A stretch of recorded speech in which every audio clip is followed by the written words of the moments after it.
Terence Crawford versus Canelo Álvarez should not happen next. It shouldn't. It just shouldn't. I've always said that this fight right here, Crawford versus Álvarez, I kind of like it, and I would have given Crawford a chance in the fight. But what I seen last night, you got to bear this in mind, right? Crawford is the older man. Now, I know Canelo is 34 years old now, which is crazy because he's been around for so long.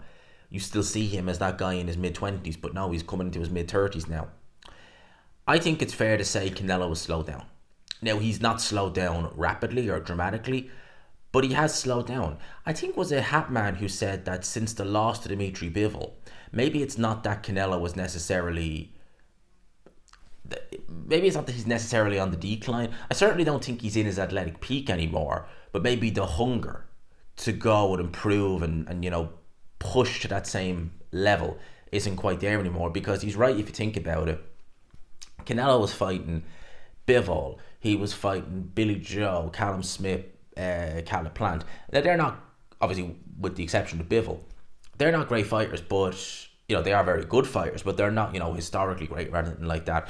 But he was picking up titles, he was cleaning out the division, he was going and fighting the likes of Danny Jacobs, Sergey Kovalev. He was really pushing for great things. He really was Canelo Álvarez.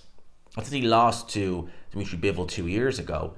Triple G trilogy, that was, I think, already contracted, so you can kind of let him away with that, because I think that fight, regardless, win or lose, was contracted.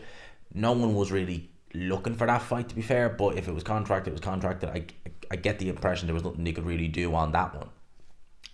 But then it's like, John Ryder, then it's Charlo, bringing him up 2 weight divisions. Then it was Jaime Munguia, who, he'd only just moved up to 168. He was fairly unproven at that weight. Bear in mind, he was a champion at 154. Now it's Berlanga. There's no Dave Benavidez. There's no Dave Morrell. There's no talk of the Bivol rematch. Do you know, sort of way? So for me, it's kind of like, I can see where he's coming from. In the sense of Canelo, maybe it's not even that he's not over the hill, far from it. But it could be a combination of him slowing down a little bit, maybe not a crazy amount, because Crawford at the age of 34, who was fighting at welterweight, was still very, very, very useful. Very useful. You wouldn't even think he was past his prime or anything. You think he was still in his athletic peak, is what I mean. Maybe Canelo still has a lot more of his peak left in him, but just maybe that kind of hunger, that motivation, that desire is gone. Now, against Crawford, could he get that? Possibly could. Crawford against Israel Madrimov, who stylistically he's not really going to be that much like Canelo. Canelo is going to pick his shots very carefully. He's going to throw good combinations. He's going to throw hard shots. He will probably be the hard... Now, this is all on the basis that this fight happens next, which I would imagine if you're Canelo Álvarez and you watched the fight last night, which I've no doubt that you would have, you're probably going to look at that fight and think, yeah, quite fancy that.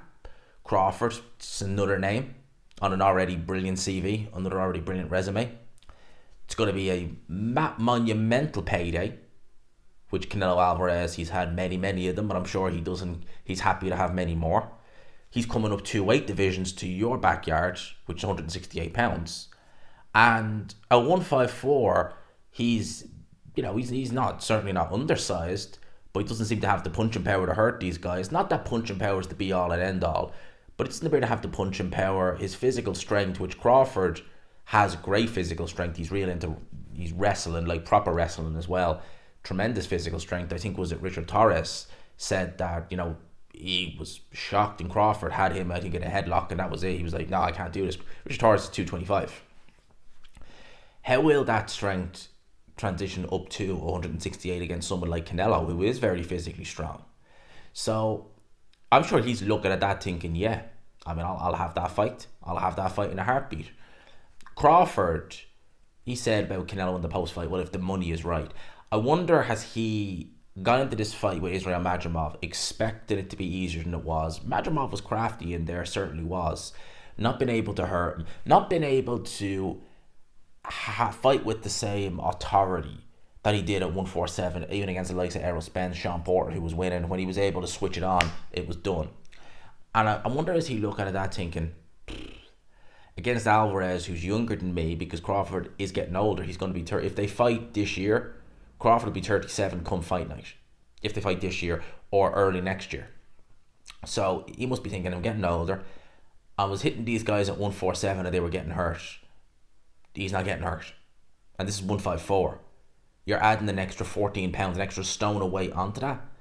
These guys are massive at 168 as well. I don't see that going well for Crawford. Now, I've always felt that Crawford had a chance, but I always felt at the same time that weight divisions are there for a reason. And they are at the end of the day. Heavyweight is one thing. They know what it is. And when you're talking about someone like, say, Alexander Usyk, who's 220, going up against someone who is 268, I think Tyson Fury was, you're going to have a massive speed advantage. You're going to have better coordination. You're going to have better punch output. There is kind of ways around it. Whereas you look at someone like someone at 168 against someone at 154. The guy at 168 is going to have all the advantage. He's going to have size, punching power, everything. And it's not going to be a case of that guy is just so uncoordinated because he's so big that that guy who's smaller, even though he's not going to have the reach, is going to have an advantage. It's not like that at those weights. And yeah, I think that weight divisions, they are there for a reason. Crawford has probably found his limit. Bear in mind, he started his career at lightweight. He's probably found his limit in weight at 154. Because I think he's going to do well at this weight division, but I expect him to lose at some point in the next 18 months if he sticks around at 154 pounds. Going up to 168 for a one-off against Canelo. Crawford is so talented and so good that he will have success. But ultimately, I don't think he'll be able to put a dent in Canelo. And I think that Canelo will find Crawford, he'll hurt him, and he probably won't stop him. But he'll win. Put it like that. I will be making Canelo Álvarez the firm favourite in that fight. So would I like to see it? Not particularly. I would rather see him against Boots Ennis, Terence Crawford. I'd love to see that fight.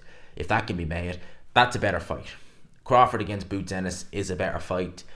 I think it's a fight that's more of a 50-50 because I see Canelo as being the very heavy favourite against Terence Crawford. I'd make him very heavy favourite against him based upon what I seen last night.